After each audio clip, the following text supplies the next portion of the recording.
Quand je suis arrivée dans cette ville d'Artigues, je me suis longtemps intéressée au territoire vert et au territoire bâti. Donc je me suis aperçue que le territoire était vaste et parsemé de nombreux lotissements. Entre ces lotissements, il reste les ruines d'un passé plutôt rural et la présence de 5 châteaux et ses anciens parcs. Donc ça a été mon fil conducteur. Je me suis promenée et j'ai beaucoup fait de photos pour établir un petit peu le lien avec le territoire. J'ai rencontré de nombreuses personnes sur le territoire également, que ce soit des êtres humains mais aussi des animaux, puisqu'il y a également beaucoup de pastoralisme sur la commune. C'était une richesse pour moi, ce territoire au niveau écologique, donc, et inouï, puisque c'est quand même une ville qui est coincée entre une autoroute, une rocade, une nationale. Donc c'était vraiment des vestiges très intéressants et qui ont été le fil conducteur de mon travail. Ensuite, je me suis intéressée à comment créer du lien avec les habitants du territoire. Donc on a mené de nombreux projets de médiation, notamment des ouvertures d'ateliers, avec des ateliers, dont un atelier Tanabata qui consistait à faire des vœux pour la nature, pour un rétablissement effectivement de quelque chose de plus vertueux entre l'homme et le vivant et la nature et son environnement. Et sur ces bandelettes de papier qu'on attache aux arbres, on pouvait faire un vœu donc bienveillant, et aussi on était invité à y mettre des graines. J'avais préparé un atelier de graines de plantes qui vont se diffuser dans la commune et donner naissance justement à d'autres vivants. Ensuite, on a travaillé avec les écoles de la ville et sur un projet long avec un CM2. On est sorti dans les bois, puisque l'école est jouxte le bois de la mairie, et je leur avais préparé des pains d'argile et je leur ai demandé d'aller faire l'empreinte d'un arbre majestueux, d'un vieil arbre, donc l'empreinte de l'écorce de cet arbre. Donc chacun est revenu précieusement avec son trésor. Nous avons fait encore d'autres ateliers avec le centre de loisirs, des groupes intergénérationnels autour de l'arbre. J'ai invité les gens qui sont venus sur l'atelier à entourer l'arbre de manière sacrée, la corde sacrée au Japon aussi, toujours les influences japonaises qui sont très présentes chez moi par rapport à leur rapport à la nature. Donc je les ai invités à travailler justement sur c'est quoi un arbre, quelle envergure il a, quel pouvoir il a, et justement en s'arrêtant et en entourant de la corde sacrée, redonner effectivement la priorité à ce vivant souvent ignoré, quoi. J'ai fait venir un naturaliste sur la commune qui fait des visites régulièrement avec les habitants ou les gens intéressés et les écoles, et qui explique le milieu, quoi, puisque mon travail va effectivement prendre corps avec ce milieu, avec ce territoire. On a identifié un peu, grâce à lui, tous ces animaux, cette flore, cette faune qui est sur le territoire.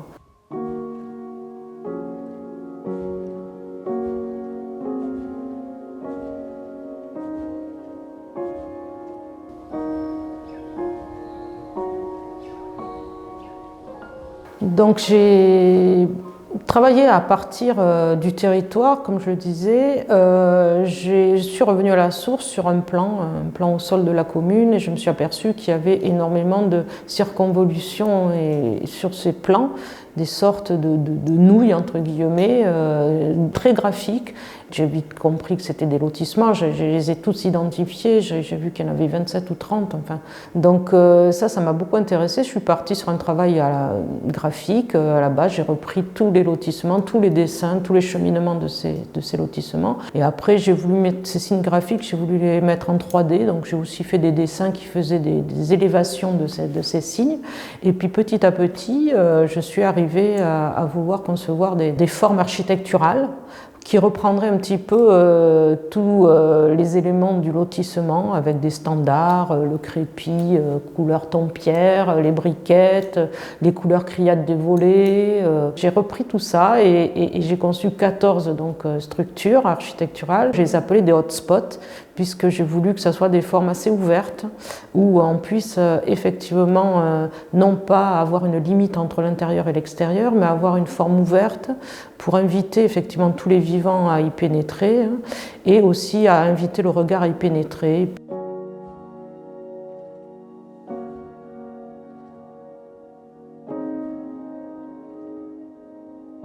Les structures ont été faites en bois et après j'ai travaillé sur des techniques de bâtiment, j'ai fait des crépis, j'ai fait des briquettes, j'ai fait des parements de briquettes et ensuite j'ai un peu inversé l'intérieur et l'extérieur puisqu'il y aura effectivement des sortes de tapisseries, des sortes d'ornements décoratifs que l'on trouve généralement à l'intérieur et pas à l'extérieur mais qui là seront à l'extérieur.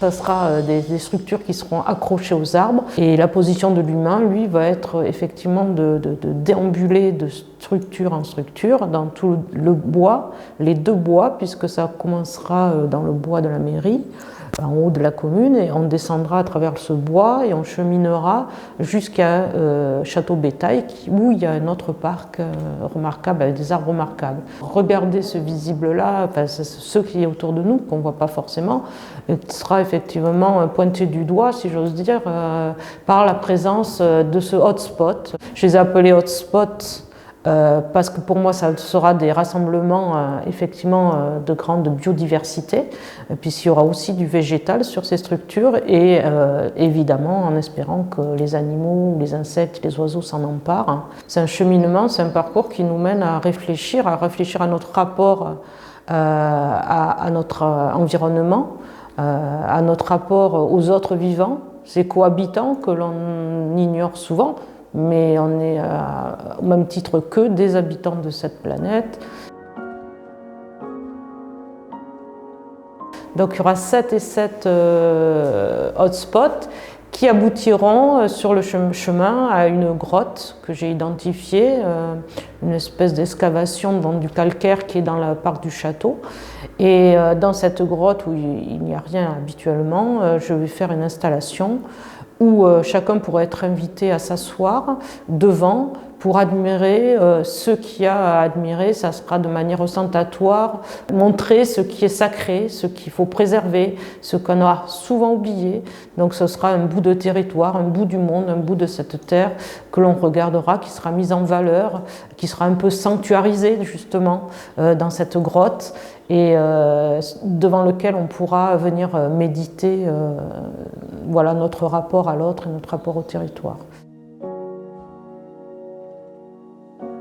Donc le parcours qui se fait sous forme de cheminement, et je l'ai nommé l'e-présence en référence à des lectures, notamment celle du géographe Augustin Berg, qui a parlé, lui, de la nécessité de se reterrestrer.